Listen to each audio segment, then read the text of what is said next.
Tout le monde ne connaît pas Saint-Tropez à 5 heures du matin. Lorsque les touristes quittent les boîtes de nuit bruyantes pour regagner leurs hôtels, lorsque les rues sont débarrassées de l'odeur du champagne et des parfums coûteux, il ne reste plus que l'odeur de la mer, le sel, les algues et la résine des pins centenaires. Mon univers commence avec cette odeur. Je m'appelle Adèle Haenel. La plupart des gens me prennent pour une femme d'âge mûr, discrète, qui profite de sa retraite dans cette ville balnéaire, achète ses croissants frais le matin et nourrit les chats. Lorsque je me promène sur la plage, vêtue d'un pantalon en lin, de sandales et de grandes lunettes de soleil, personne ne remarque les insignes invisibles sur mes épaules. Personne ne se doute que ces mains peuvent mettre en mouvement des milliers de tonnes d'acier, des frégates, des patrouilleurs et toute la défense côtière du pays d'un simple geste. Et pour être honnête, c'est ainsi que je souhaite être perçue. Car dans mon métier, la discrétion n'est pas seulement une règle, c'est une question de survie. Mais savez-vous c'est la plus grande erreur de l'humanité? Confondre le silence avec la faiblesse. Prendre la politesse pour de la soumission. Et le pire, mesurer la puissance d'une femme uniquement à l'aune de ses vêtements ou de la cuisine dans laquelle elle se trouve. Cette histoire n'est pas seulement celle d'un étage clandestin, mes amis, c'est l'histoire de l'arrogance qui s'effondre dans un grand fracas. Si vous aimez vous aussi ces moments de vengeance froide où justice est faite, assurez-vous de vous abonner à la chaîne dès le début. Car ce que vous allez entendre dans quelques instants ressemble davantage à une stratégie de guerre qu'à un cours de droit. Si vous avez activé la sonnerie de notification, revenons à ce matin brumeux à Saint-Tropez. Ma maison est située sur les hauteurs de Saint-Tropez, juste à l'extérieur du quartier Solé Park, mais sur une colline surplombant la mer. C'était mon refuge. Après avoir passé des années à affronter les mers, les tempêtes, les passeurs et les crises internationales, j'avais trouvé mon havre de paix. Depuis ma terrasse, je voyais l'immensité bleue de la Méditerranée, la ligne d'horizon. Pour un marin, la ligne d'horizon est synonyme de liberté. Elle doit être ininterrompue. Jusqu'à ce jour-là, l'ancienne maison de vigne voisine avait été vendue. Ce terrain paisible, laissé à l'abandon depuis des années, où poussaient des lavandes sauvages, s'est soudainement transformé en un chantier infernal. Mais il ne s'agissait pas d'une simple rénovation. Les camions qui arrivaient ne portaient le logo d'aucune entreprise de construction. Les ouvriers ne ressemblaient pas aux artisans français locaux. C'étaient tous des hommes costauds, tatoués et silencieux, qui se ressemblaient tous. À 6 heures du matin, mon silence sacré est brisé par le bruit insupportable des marteaux-piqueurs. Tac, tac, tac, tac. Chaque coup résonnait dans mon crâne. Je suis sortie sur ma terrasse. La tasse de café que je tenais tremblait, non pas de peur, mais de colère. En bas, au milieu du terrain, il y avait une énorme bétonnière entourée d'hommes en costume noir qui se promenaient avec des talkie-walkies. Et au milieu d'eux se tenait Victor Moretti. Impossible de ne pas le reconnaître. Tous ceux qui suivaient un peu le milieu marseillais, ou du moins lisaient les faits divers dans les journaux locaux, connaissaient de ce nom, célèbre pour ses concessions automobiles de luxe, ses boîtes de nuit et ses flux financiers d'origine douteuse. Cet homme se présentait comme un homme d'affaires, mais tout le monde le surnommait le patron. Victor, vêtu d'une chemise en lin blanc, une épaisse chaîne en or autour du cou qui valait probablement autant que mon salaire annuel et un cigare éteint à la bouche, observait les travaux. Il criait à un homme qui ressemblait à un entrepreneur. « Plus haut, coupez ces arbres, je veux voir la mer. Vous m'entendez? Je ne veux rien devant moi. » J'ai plissé les yeux. La chose devant lui, dont il parlait, était ma maison, ou plutôt le mince couloir qui me permettait d'avoir une vue dégagée. Je connaissais les plans d'urbanisme. Les lois côtières françaises, c'est-à-dire la loi littorale, sont sacrées. À une certaine distance du littoral, il est interdit de construire au-delà d'une certaine hauteur. Surtout dans une région protégée comme Saint-Tropez, où l'on ne peut même pas planter un clou sans autorisation. Mais l'homme qui se tenait devant moi était du genre à croire que les lois n'étaient pas faites pour lui, mais seulement pour les gens ordinaires. Le premier jour, j'ai pris mon mal en patience. Je me suis dit qu'il s'agissait peut-être simplement de réparer un mur. Le deuxième jour, les arbres ont été abattus. Le craquement douloureux de ces pins parasols centenaires m'a donné l'impression que mes os se brisaient. Le troisième jour, ces maudites colonnes ont commencé à s'élever. Ce n'était plus une simple rénovation. Il s'agissait clairement d'un étage illégal. un bloc de béton gris et laid qui s'élevait à la hauteur de ma terrasse, rompant le lien sacré qui m'unissait à la mer. En buvant mon thé le matin, je ne regardais plus l'horizon, mais la construction de la nouvelle chambre de Victor Moretti. J'ai pris une profonde inspiration. Avec la discipline acquise au fil des ans, j'ai réprimé ma colère. La diplomatie, me suis-je dit. D'abord la diplomatie. Toute guerre commence d'abord à la table des négociations. Si la table se renverse, alors les canons parlent. J'ai enfilé un simple chemisier blanc et une jupe bleu marine. Comme d'habitude, j'ai attaché mes cheveux en un chignon serré. Je n'ai pris avec moi aucun insigne de grade, aucune pièce d'identité officielle. Je parlerai simplement en tant qu'Adèle, en tant que voisine. Je suis sortie de chez moi et me suis dirigée vers leur propriété. L'un des gardes, surnommé Pandéané, Gorille, qui se tenait devant la porte en fer à l'entrée, muni d'écouteurs et de lunettes noires, s'est placé devant moi. « C'est une propriété privée, madame. Reculez, m'a-t-il dit. Sa voix ressemblait au frottement d'un caillou sur du gravier. J'ai légèrement baissé mes lunettes sur le bout de mon nez et j'ai regardé l'homme dans les yeux. Ce regard faisait trembler les genoux des soldats novices. Le garde a hésité un instant. Il n'en comprenait pas la raison, mais il sentait cette autorité. « Je voudrais parler à monsieur », ai-je dit d'une voix calme. « Je suis sa voisine ?» À ce moment-là, Victor Moretti nous a aperçus du haut du chantier. Il a jeté les plans qu'il tenait à la main et est descendu avec son sourire faux et collant. « Ah, le voisin! Bonjour, bonjour !» s'écria-t-il. Sa voix était si forte que les oiseaux dans les arbres s'envolèrent. Lorsqu'il s'approcha de moi, l'odeur de son parfum capiteux couvrit l'air marin. « J'espère que le bruit ne vous dérange pas. Mais vous savez, il faut souffrir pour être belle. Une fois terminé, ce sera le plus grand palais de Saint-Tropez. » Je joignis les mains derrière le dos. C'était ma posture sur le pont. « Monsieur Moretti, dis-je, mis à part le bruit, le deuxième étage que vous construisez actuellement est contraire aux règles du plan local d'urbanisme. De plus, il bloque complètement ma vue sur la mer. Selon nos lois... » Il m'a coupé la parole. Il a éclaté de ce rire dégoûtant. Il a rejeté la tête en arrière et a ri comme s'il venait d'entendre la blague la plus drôle du monde. Les gardes qui l'entouraient ont également commencé à sourire pour plaire à leur patron. Victor a fait un pas vers moi. Il s'est approché suffisamment pour envahir mon espace personnel. Le sourire avait disparu de son visage, remplacé par une expression méprisante. Il m'a dévisagé de la tête aux pieds. Mon pantalon en lin, mes sandales plus que simples, mon visage sans maquillage. « La loi ?» murmura-t-il. « Écoute, ma chérie, tu es nouvelle ici, on dirait. Ou alors, tu lis trop de romans policiers dans ta petite maison achetée avec ta pension de retraite. Je suis la loi. Dans cette ville, dans cette région, Victor Moretti fait ce qu'il veut. Le maire boit du champagne sur mon bateau, le chef de la police joue au golf avec moi. » Il plissa les yeux et prononça cette phrase. La phrase qui marqua la plus grande erreur de sa vie, une erreur irréversible. Il désigna ma maison au sommet de la colline du doigt. « Maintenant, dit-il, retourne dans ta petite cabane, oublie la vue. Si tu t'ennuies, va dans ta cuisine, fais la vaisselle. Ne te mêle pas des affaires des hommes. Personne ne peut me toucher, compris? Allez, au revoir. » Il tourna le dos. « Fais la vaisselle ?» Je suis restée où j'étais, le vent soufflait légèrement dans mes cheveux. À ce moment-là, je n'ai pas crié.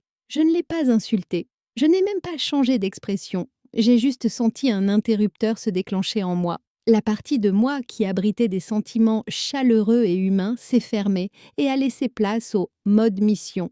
C'est ce qu'on appelle la colère froide. Les marins le savent bien.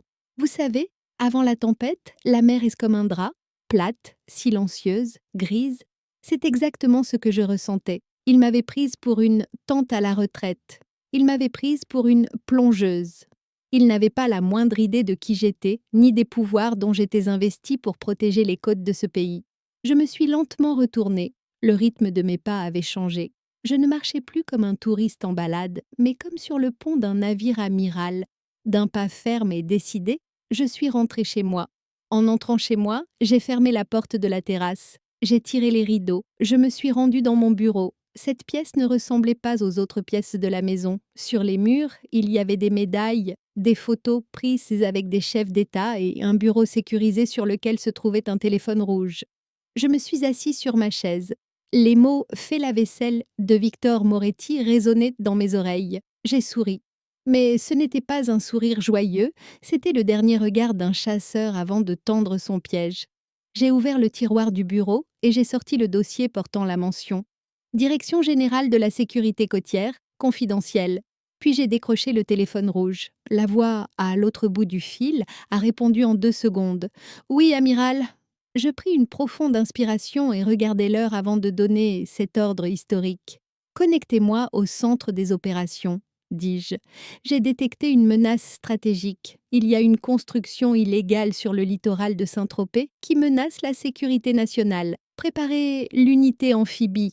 Victor Moretti voulait du spectacle, n'est-ce pas? Je lui en donnerai un qu'il n'oublierait jamais. La partie était terminée, la guerre avait commencé. Et il allait bientôt découvrir à ses dépens quel genre de détergent la femme qui faisait la vaisselle avait entre les mains.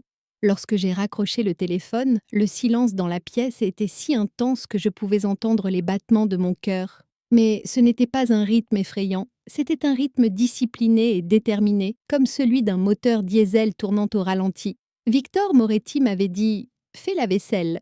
En fait, il avait raison. Je n'allais pas seulement nettoyer des assiettes sales, mais aussi cette parcelle illégale entachée sur la carte de Saint-Tropez. Et l'éponge que j'allais utiliser était un peu différente des éponges jaunes vendues dans les supermarchés. La mienne était équipée de palettes en acier de 60 tonnes et de brise-roches hydrauliques. J'ai étalé sur ma table la carte bathymétrique détaillée de la baie de Saint-Tropez. J'ai passé mes doigts sur la carte. La maison de Victor se trouvait exactement sur le versant nord de la pointe du Capon, au bord de la mer, sur un sol rocheux. Pour un citoyen lambda, il semblait impossible d'accoster ici avec un bateau de débarquement. Des rochers, des eaux peu profondes, un espace de manœuvre restreint, mais je n'étais pas un citoyen lambda, et le bateau que j'allais appeler n'était pas l'un de ces bateaux blancs qui transportent des touristes. Je passai un deuxième appel. Cette fois-ci, je contactai l'unité génie militaire de la base navale de Toulon. « Colonel Lebrun », dis-je lorsque le téléphone fut décroché. Il reconnut le timbre métallique de ma voix. Il y a des années, lors d'une opération contre les pirates au large de la Somalie, il était mon bras droit. « Mon amiral ?» Sa surprise était perceptible dans sa voix. Il pensait que j'étais à la retraite, lui aussi. « Préparez-moi le 8e bataillon du génie. Et un L4. Je veux que vous soyez au large de Saint-Tropez, aux coordonnées Alpha 3, demain matin à 5h30. Il y eut un bref silence à l'autre bout du fil. Amiral, est-ce un exercice? Ou bien, il s'agit d'une opération de mise en ordre des côtes et d'élimination des obstacles, colonel, et emmenez avec vous le sergent Petit, surnommé Bulldozer. Il adore les travaux de démolition. À vos ordres, amiral, quel est le code légal de l'opération? Je souris.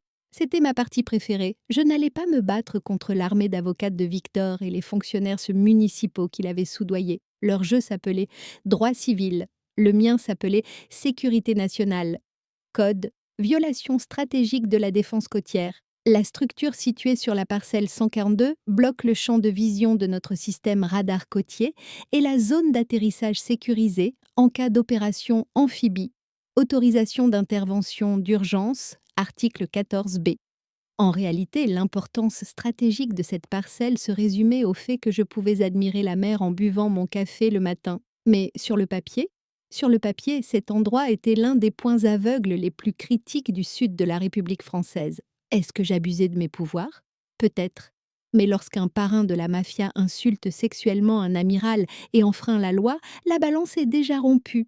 Je ne faisais que rétablir l'équilibre. Arrêtons-nous là. Vous savez, il y a parfois dans votre vie des gens qui vous regardent de haut et vous disent « Qui êtes-vous pour… » Ne leur répondez pas tout de suite. Laissez-les parler. Laissez-les atteindre le sommet de leur arrogance, de leur ego. Car lorsqu'ils tomberont, le bruit sera d'autant plus satisfaisant qu'ils seront tombés de très haut. Si vous aussi vous imaginez le visage de Victor et que cela vous fait sourire, n'oubliez pas d'aimer la vidéo, car cette expression faciale va bientôt devenir inestimable. Le soir est tombé, le soleil s'est couché, mais les lumières du chantier de Victor ne se sont pas éteintes. Au contraire, elles brillaient encore plus fort. Ils avaient transformé le chantier en boîte de nuit. J'ai regardé par la fenêtre. Victor avait réuni autour de lui les hommes grossiers du matin et la société artificielle de Saint-Tropez. Des tables avaient été installées sur la dalle en béton de l'étage illégal du bâtiment. Le champagne coulait à flots, les rires fusaient J'ai entendu Victor crier « À la vôtre !» Il levait son verre en direction de ma maison plongée dans l'obscurité. À la voisine d'à côté, à cette vieille sorcière. Aujourd'hui, je lui ai montré qui était le patron. La foule applaudissait. « Bravo, Victor, personne ne peut te résister. » Ah, Victor, pauvre Victor, idiot. À ce moment-là, alors qu'il dansait sur ce tas de béton, il sautait en fait sur sa propre pierre tombale. Ce qu'il ne savait pas, c'est qu'à ce moment-là, dans le port de Toulon, un monstre gris acier de 30 mètres de long démarrait ses moteurs. J'ai légèrement entrouvert le rideau. Victor était à côté d'une jeune femme et lui montrait ma maison en lui racontant quelque chose. La femme a gloussé. Victor a porté sa main à sa gorge et a fait le signe « silence ». Il voulait dire qu'il en avait fini avec moi, qu'il m'avait réduit au silence. À ce moment-là, mon téléphone vibra à nouveau. Un message, un seul mot, en route. Le message venait du colonel Lebrun. J'ai éteint la lumière de mon bureau. Assis dans le noir, j'ai regardé le spectacle de lumière hideux qui se déroulait à côté. La musique était si forte que mes fenêtres vibraient, mais j'étais tranquille, car je savais que c'était leur dernière fête.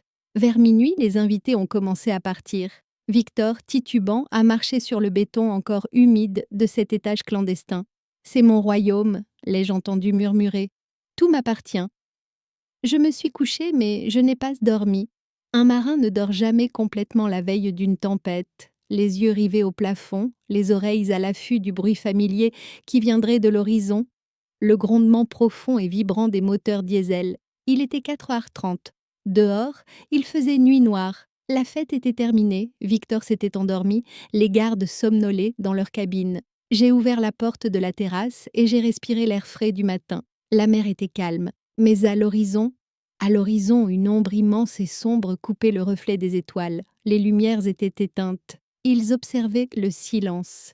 Radio. Ils glissaient dans la baie comme des fantômes. Le navire de débarquement Elke. À son bord, 2 bulldozers militaires, une équipe du génie et un groupe de soldats très sérieux qui n'avaient pas pour mission d'évacuer, mais de détruire. Je me suis rendue dans la cuisine. J'ai mis la bouilloire en marche. Victor m'avait dit de faire la vaisselle. N'est-ce pas? Il avait raison. J'ai préparé mon thé. J'ai sorti ma tasse en porcelaine préférée.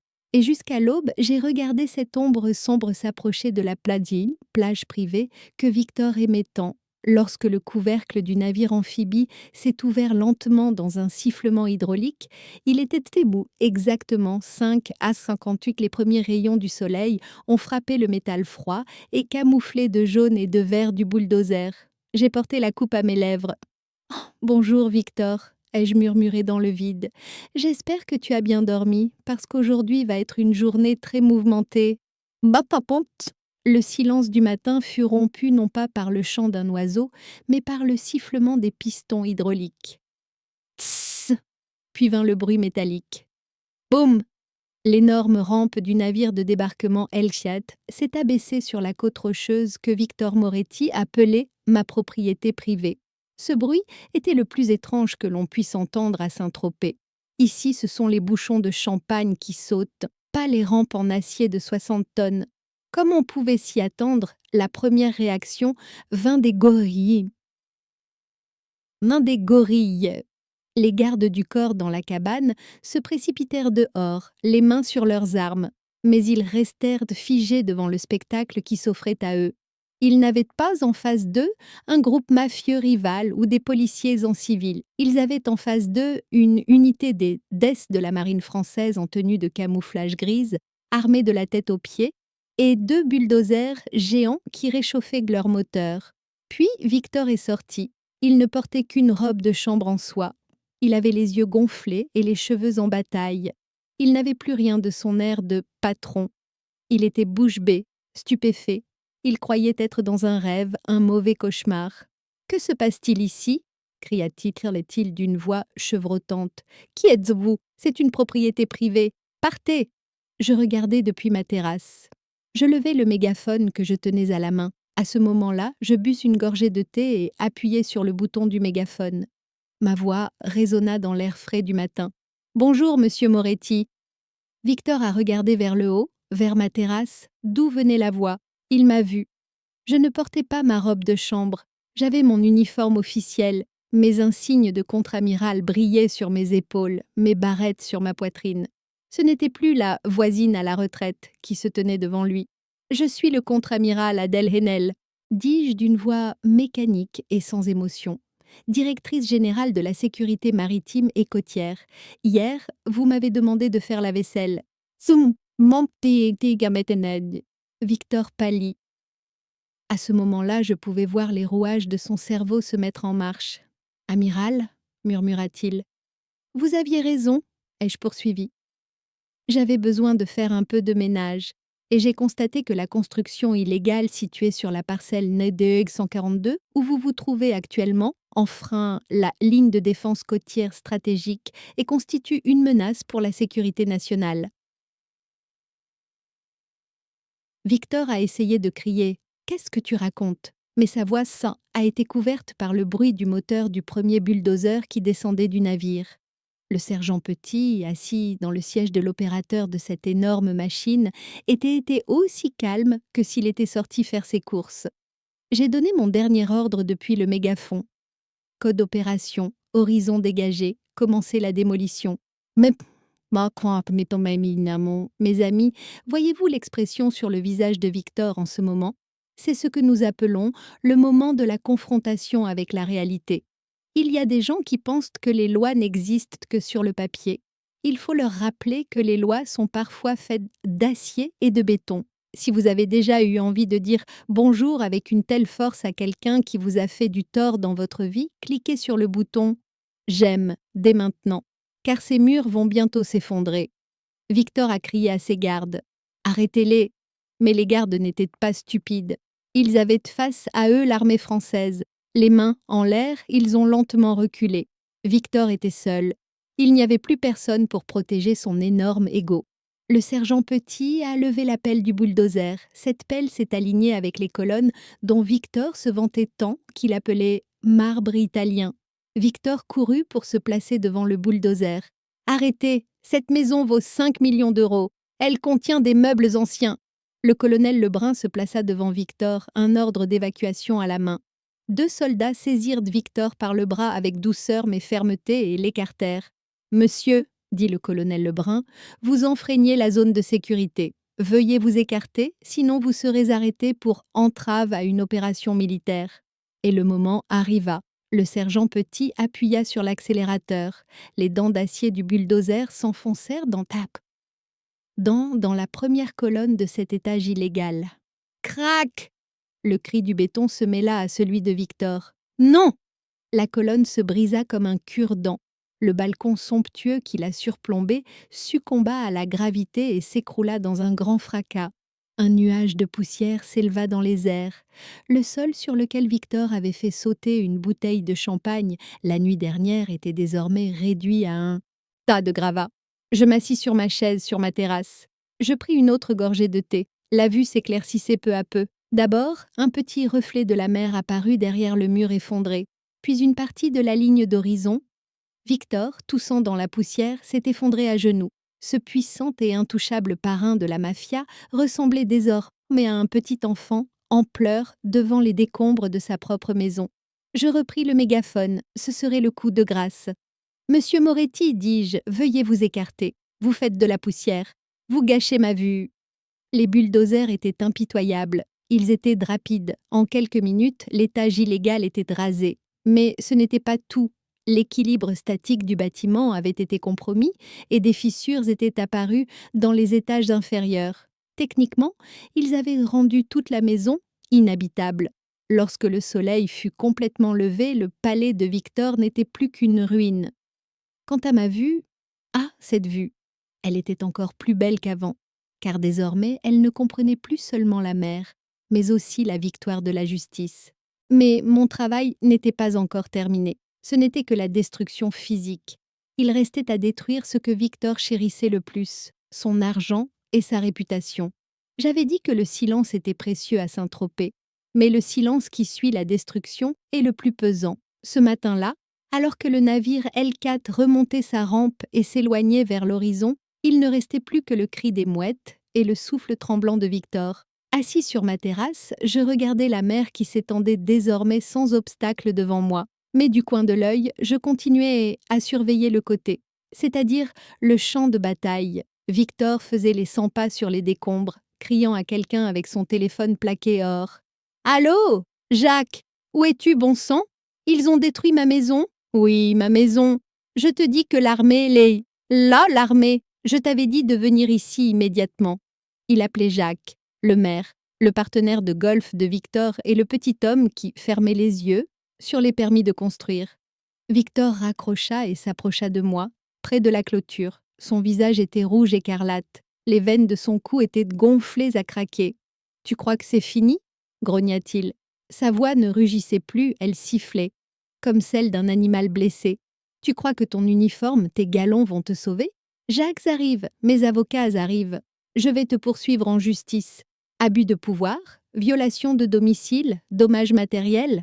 Je vais t'étrangler dans ton uniforme, Adèle. » Je souris. Je me levai calmement et me dirigeai vers la clôture.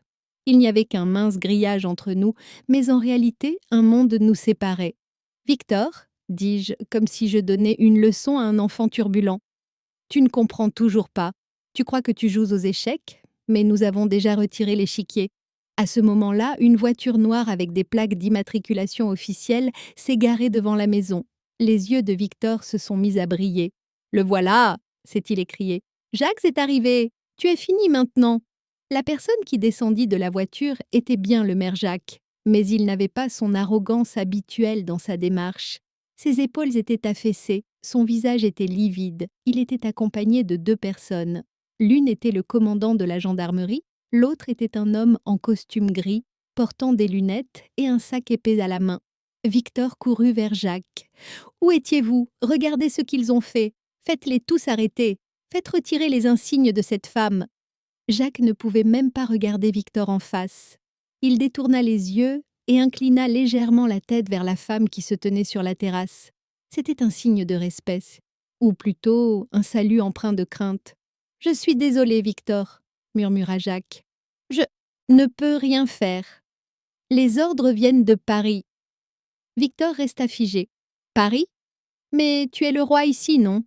Mes amis, savez-vous quel est le point faible de la corruption? C'est la hiérarchie. Un caïd local peut acheter le shérif de la ville.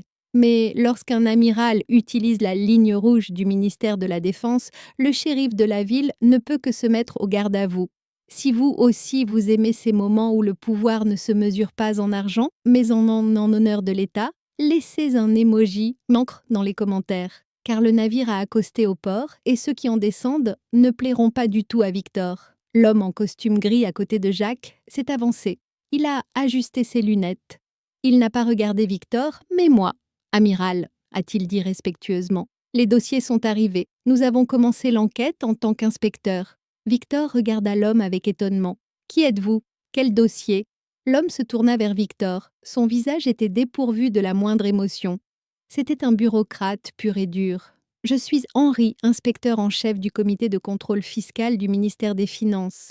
Ce matin, nous avons reçu un rapport d'opération suspecte du bureau de l'amiral Henel concernant les fonds utilisés pour l'achat de la parcelle NDG 142.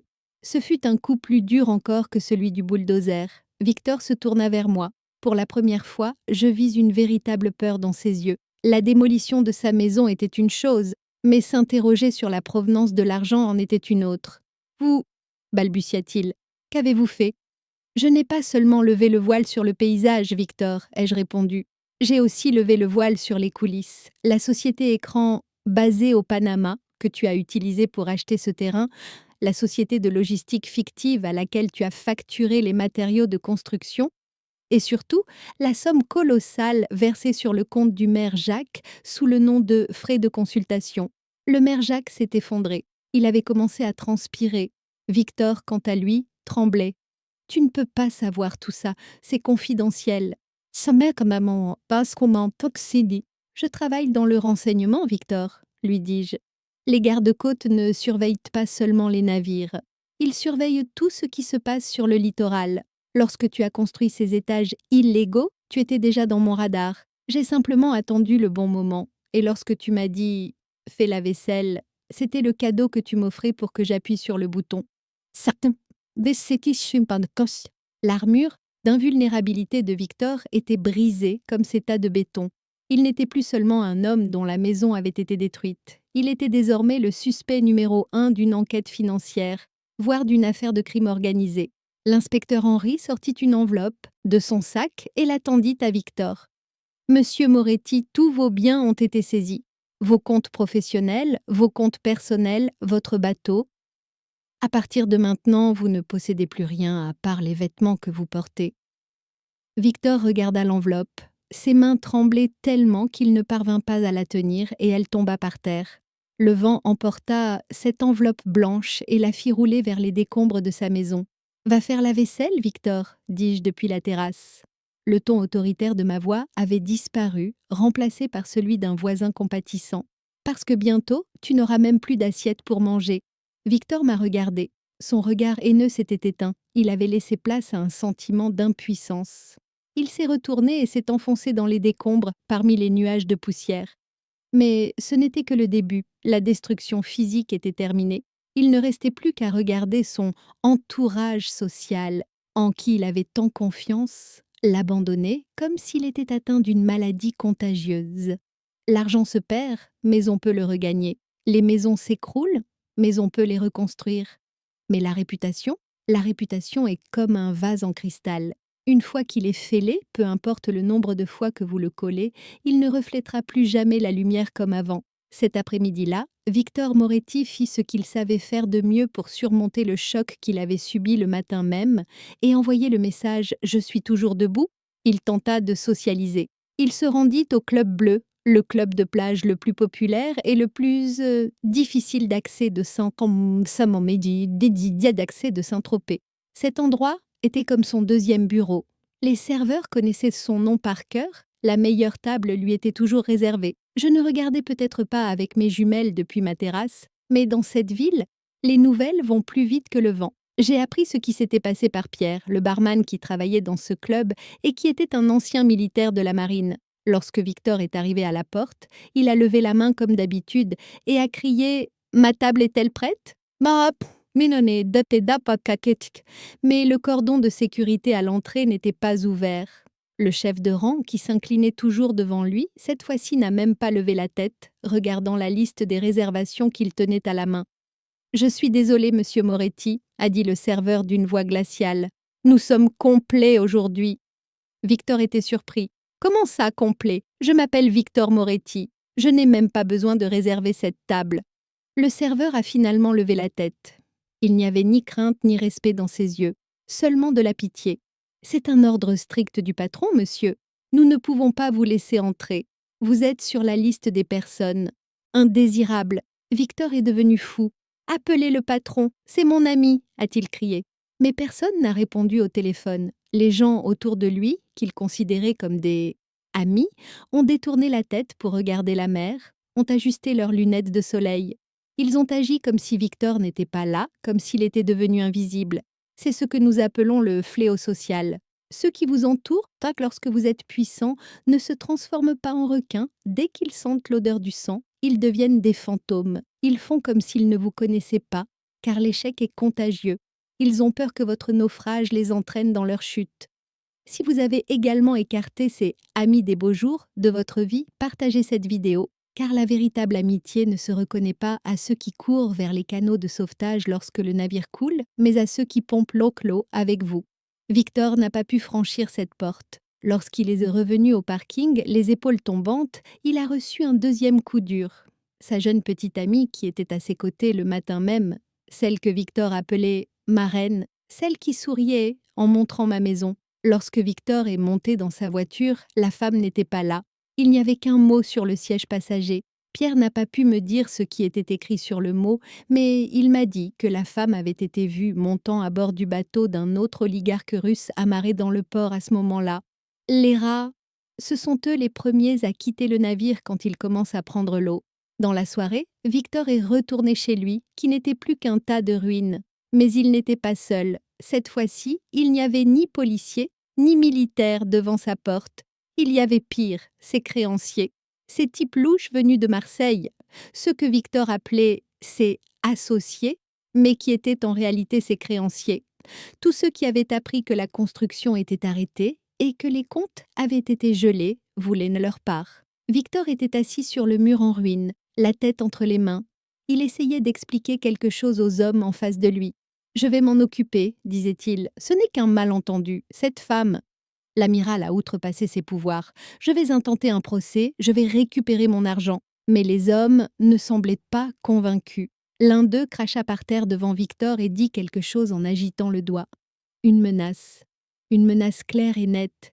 Et moi, qu'est-ce que je faisais?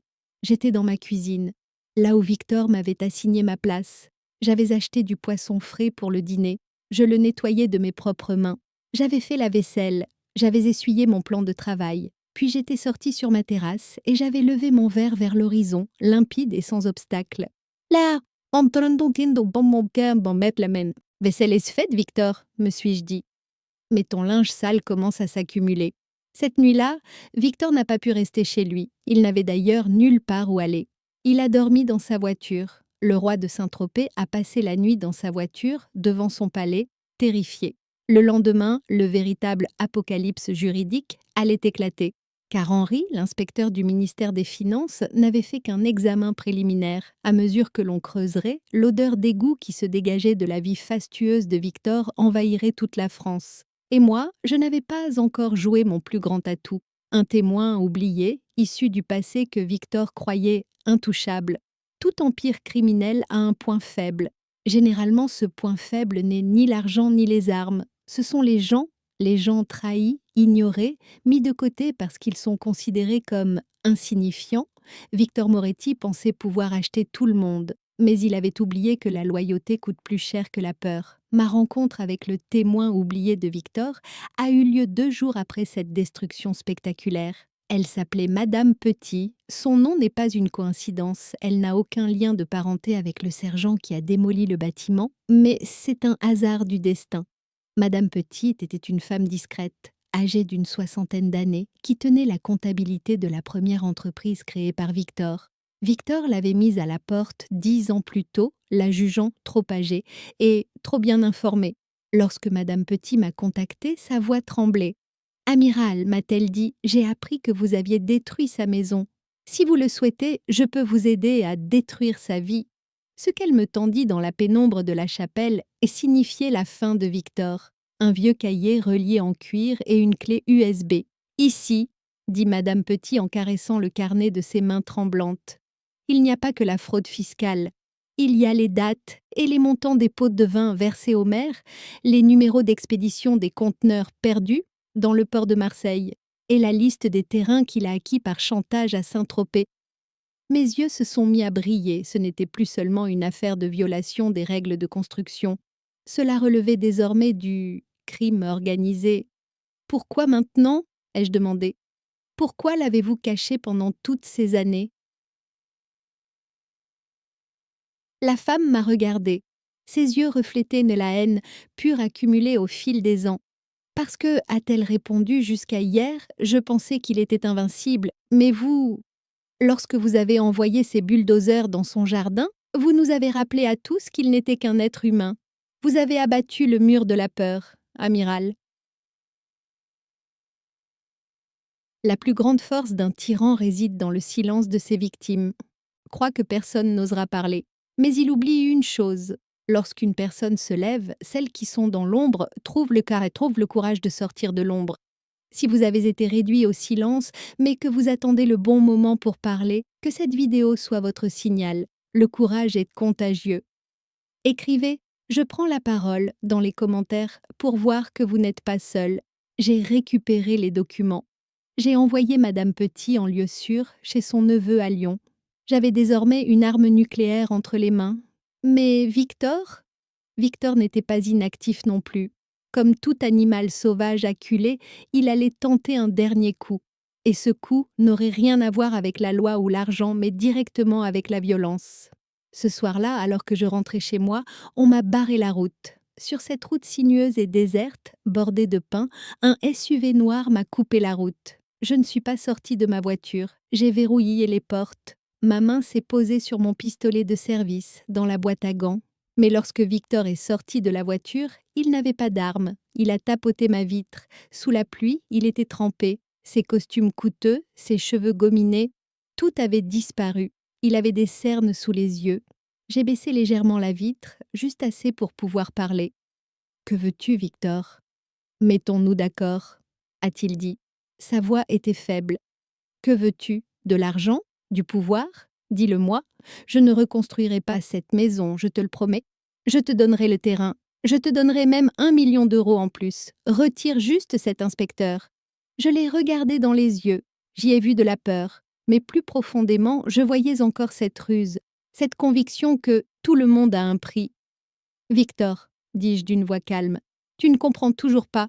Je n'ai pas de prix, je n'ai pas besoin de ton argent sale. » Victor a frappé la vitre. « Tout le monde a un prix.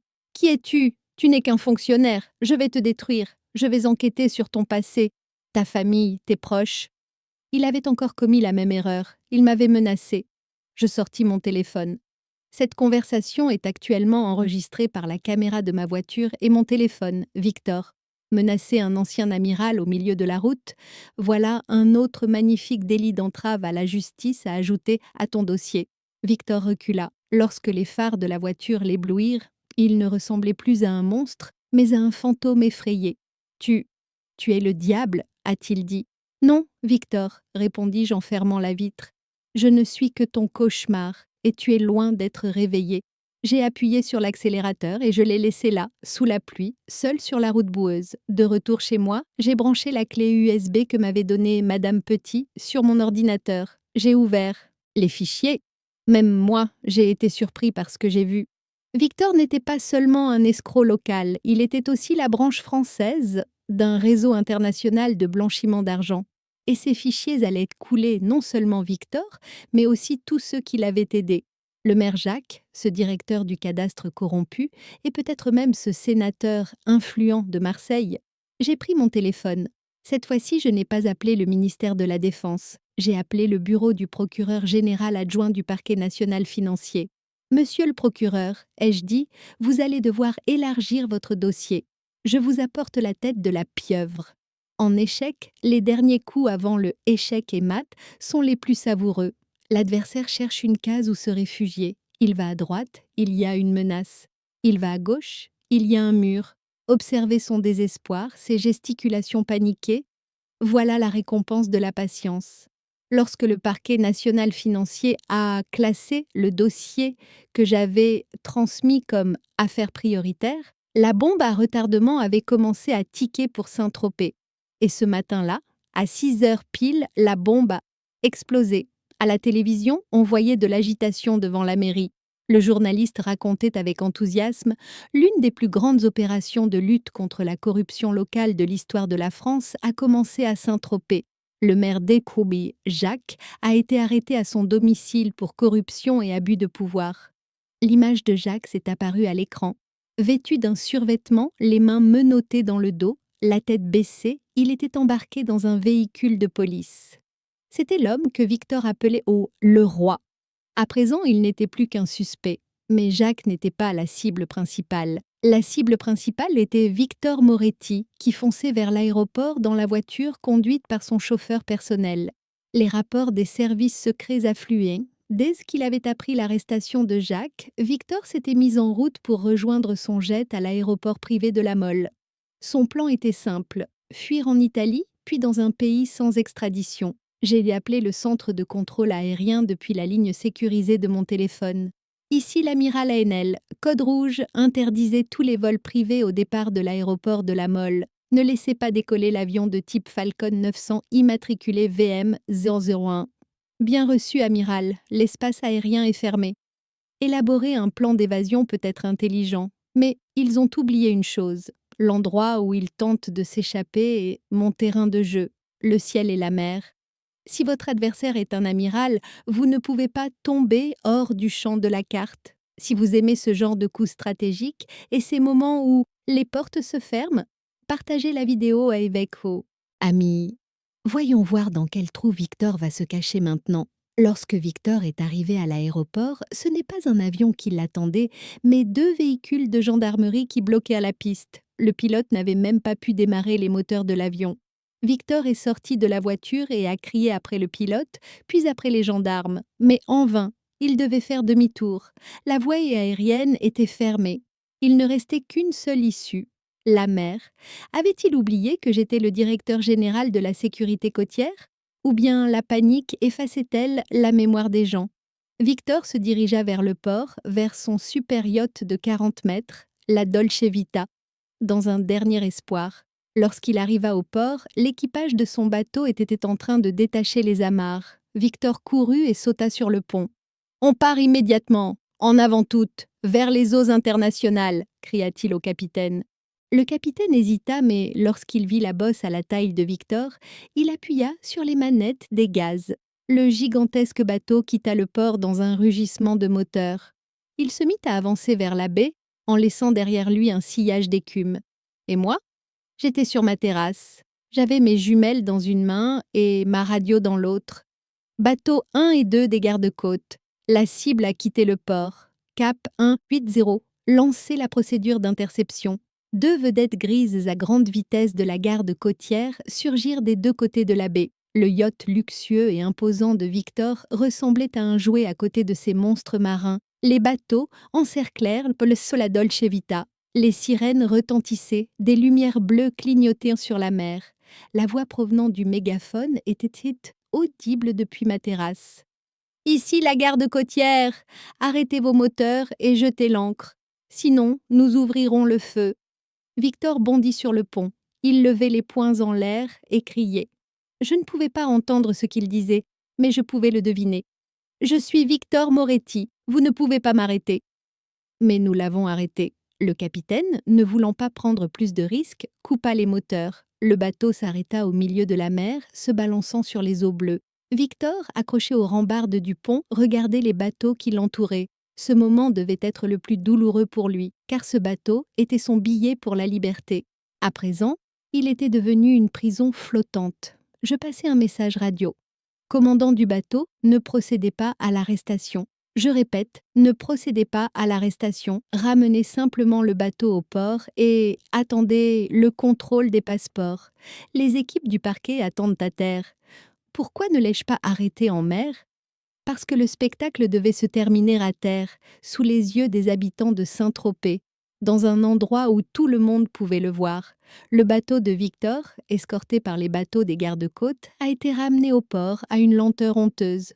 Sur le rivage, une foule curieuse et, bien sûr, des policiers s'étaient rassemblés. Lorsque Victor a posé le pied à terre, il n'était plus l'ancien patron.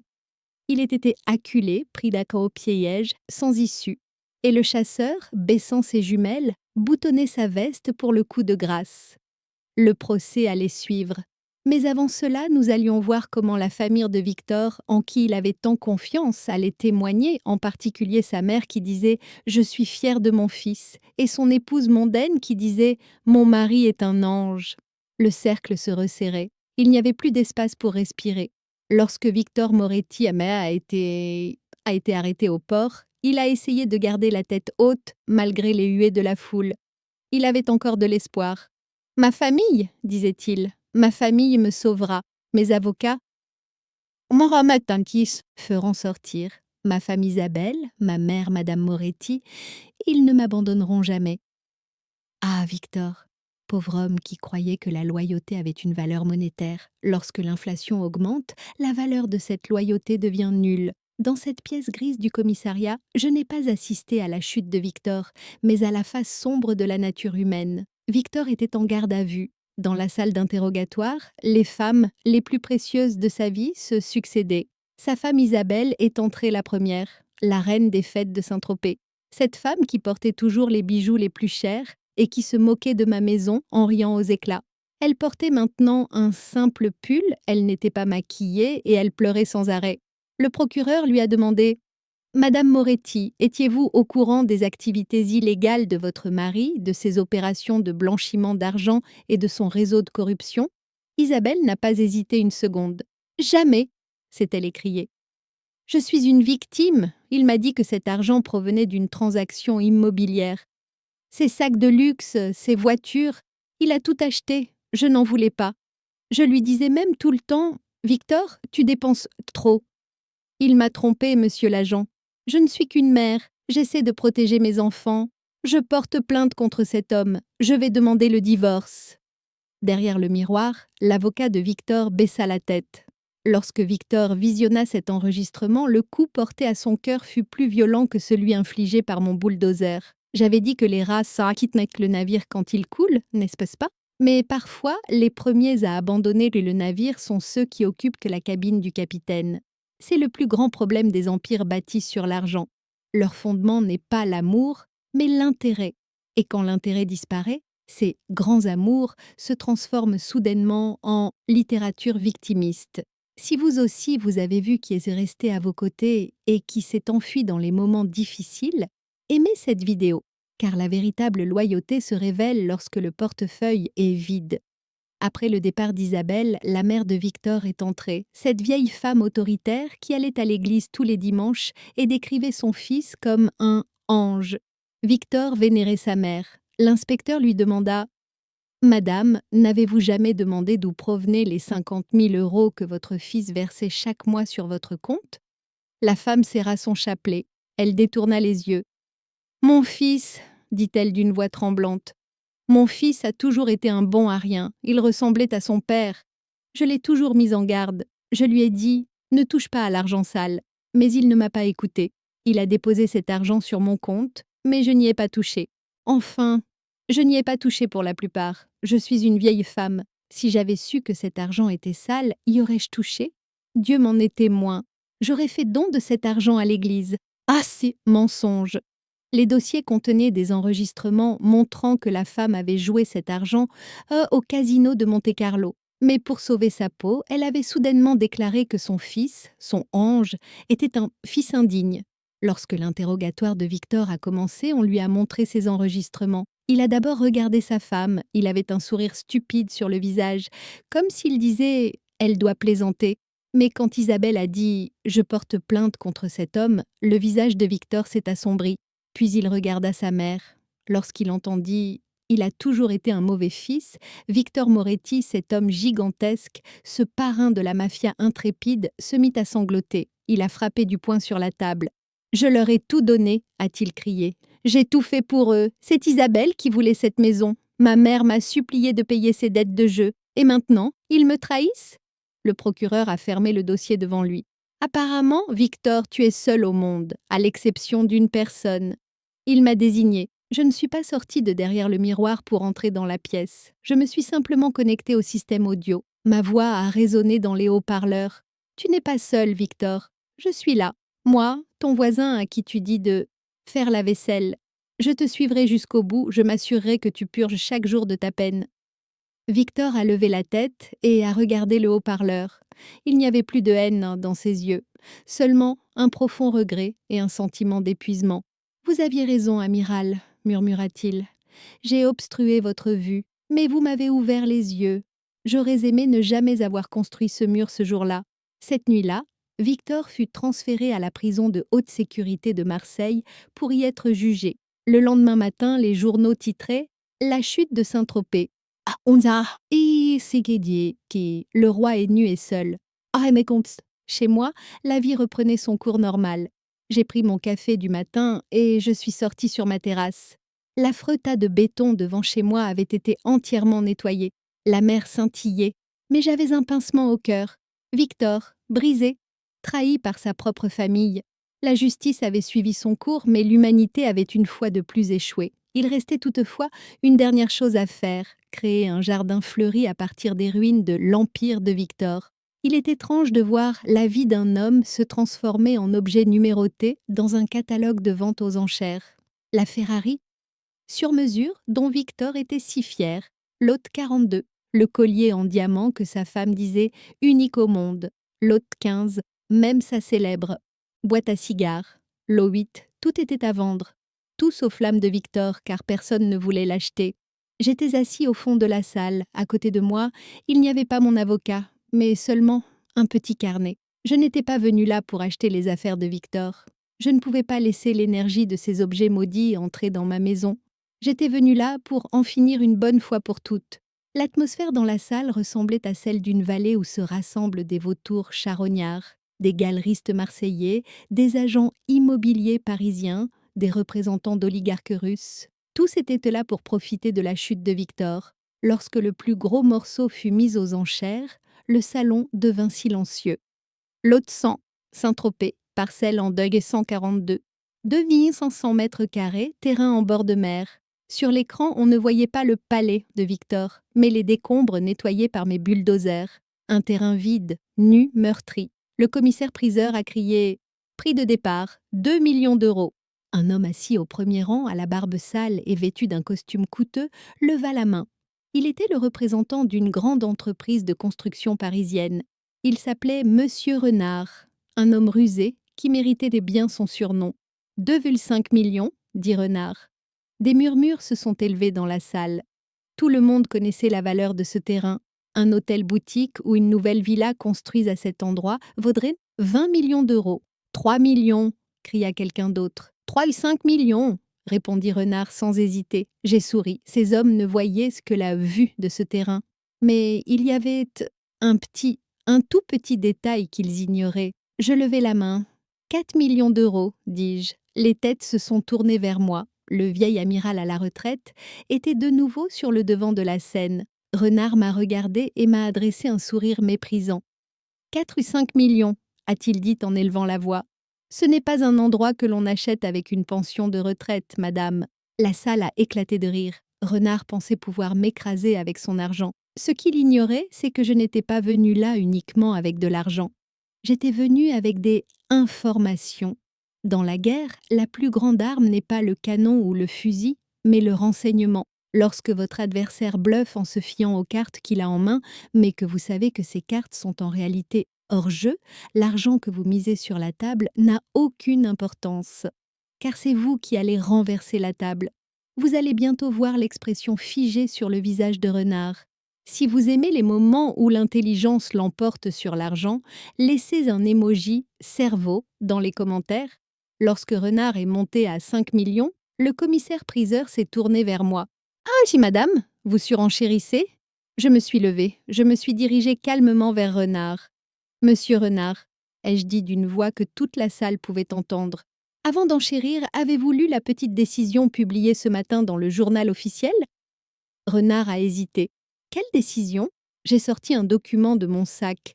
La décision conjointe de la Direction générale de la sécurité côtière et du ministère de l'Environnement, ai-je répondu. La parcelle 142 et ses environs ont été déclarées zone stratégique de défense côtière et zone à risque d'érosion. Donc, monsieur, vous ne pouvez pas construire d'hôtel là-bas, ni même une niche pour chiens. Il est interdit d'y enfoncer le moindre clou. Ce terrain ne peut actuellement être utilisé qu'à des fins agricoles ou comme espace vert. Un silence de mort s'est abattu sur la salle. Renard est devenu livide. Il s'est emparé de son téléphone, probablement pour appeler ses avocats. 1 minute plus tard, lorsqu'il a raccroché, son visage était décomposé. La valeur commerciale du terrain était tombée à zéro.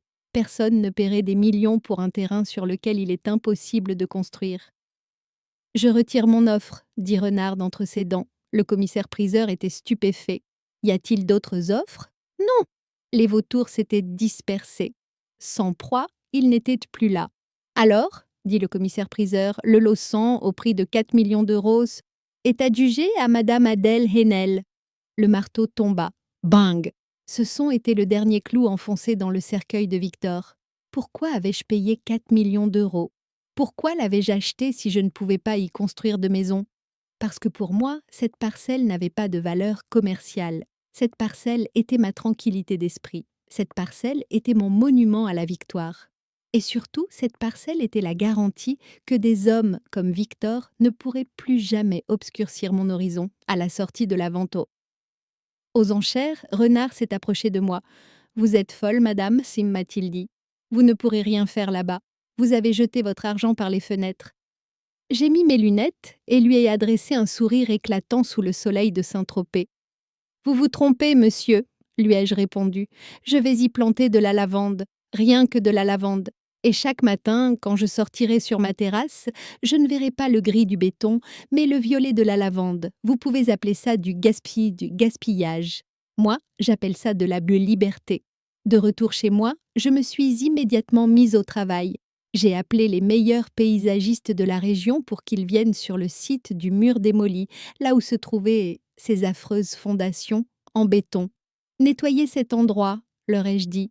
Il ne doit rester aucune trace de Victor, de son arrogance, de son argent sale. Aérer le sol. Cet endroit va respirer à nouveau. Et ce jour-là, à l'endroit où Victor rêvait de construire son palais, les ouvriers ont commencé à planter les premiers plants de ma lavande. Pendant que Victor était en prison, les yeux rivés sur le plafond gris entre quatre murs, je regardais la nouvelle vie germer sur ces terres. La vengeance était un plat qui se mangeait froid, oui. Mais le dessert? Le dessert sentait bon la lavande. On dit que le temps est le meilleur juge, mais parfois, le temps a aussi besoin d'aide. Un peu d'acier, un peu de béton et beaucoup de détermination. Aujourd'hui, 3 ans se sont écoulés depuis cette guerre. À l'endroit où se trouvait le chantier bruyant et grossier de Victor, il y a maintenant le terrain le plus parfumé de Saint-Tropez, 2500 mètres carrés de pure tranquillité. Lorsque mes lavandes fleurissent, leur parfum se mêle à l'odeur du sel de la mer. Quand je sors sur ma terrasse le matin, la seule chose qui vient rompre la ligne d'horizon, ce sont les voiliers qui passent de temps en temps et les papillons qui virevoltent au-dessus des lavandes. Et les autres, les intouchables, que leur est-il arrivé? Je sais que vous êtes curieux. Venez, je vais vous présenter un petit rapport sur le karma. Tout d'abord, le maire Jacques. Son réseau de corruption a été complètement démantelé. Il a été exclu de la vie politique. Il vit actuellement avec la famille de sa femme dans une ville pluvieuse du Nord. Il dit qu'il écrit ses mémoires, mais il n'a pas encore trouvé d'éditeur pour les publier. Ensuite, Isabelle, la femme victime de Victor. Le divorce ne s'est pas déroulé comme elle l'espérait. L'État ayant saisi tous les biens de Victor, Isabelle s'est retrouvée avec uniquement des dettes. Aux dernières nouvelles, elle travaille comme vendeuse dans une petite boutique à Nice. Elle plie les vêtements de ces gens ordinaires qu'elle méprisait tant. Et Victor Moretti, le soi-disant roi de Saint-Tropez. Il est détenu à la prison des Baumettes à Marseille, dans le bloc C, cellule 402. Il a été condamné à 12 ans de prison. Ses avocats ont fait appel, mais j'étais là. Grâce aux petites notes de renseignement que j'ai ajoutées à son dossier, l'appel a été rejeté. Mais ce n'est pas là le plus beau coup du destin. D'après le dernier rapport que j'ai reçu de la prison, Victor s'est vu confier une tâche au sein de l'établissement. Il doit travailler pour obtenir une réduction de peine pour bonne conduite. Savez-vous quelle est sa tâche? Faire la vaisselle dans la cantine. Oui, vous avez bien entendu. Cet homme qui me disait « va faire la vaisselle » passe désormais 8 heures par jour à laver les plateaux sales de milliers de détenus. J'imagine ses mains gercées par le détergent, ses ongles manucurés et couteaux cassés. Je sais qu'à chaque fois qu'il regarde l'homme ou ceux qui pensent à moi. Et moi? Je suis toujours là, sur ma terrasse. Plus personne ne m'appelle « tante ». Les habitants du village enlèvent leur chapeau lorsqu'ils passent devant ma maison. Mon champ de lavande est devenu un symbole local. Je vends même les huiles de lavande que je produis à la pharmacie située à côté de la boutique où travaille l'ancienne maîtresse de Victor. La vie a un sens de l'humour incroyable, n'est-ce pas? Mes amis, il n'y a qu'une seule leçon à tirer de cette histoire. Ne défiez jamais le rivage, la mer et la patience d'une femme.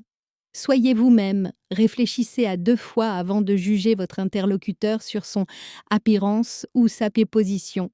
Car cette personne qui semble silencieuse et discrète peut avoir entre les mains un marteau qui détruira votre château.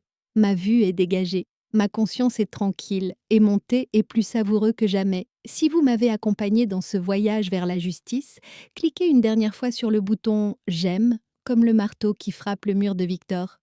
Et n'oubliez pas, lorsque vous êtes victime d'une injustice, ne baissez pas la tête. Élaborez un plan, restez calme et le jour venu, décidez vous-même qui fera la vaisselle. À bientôt pour la prochaine histoire. D'ici là, gardez l'esprit ouvert. Au revoir.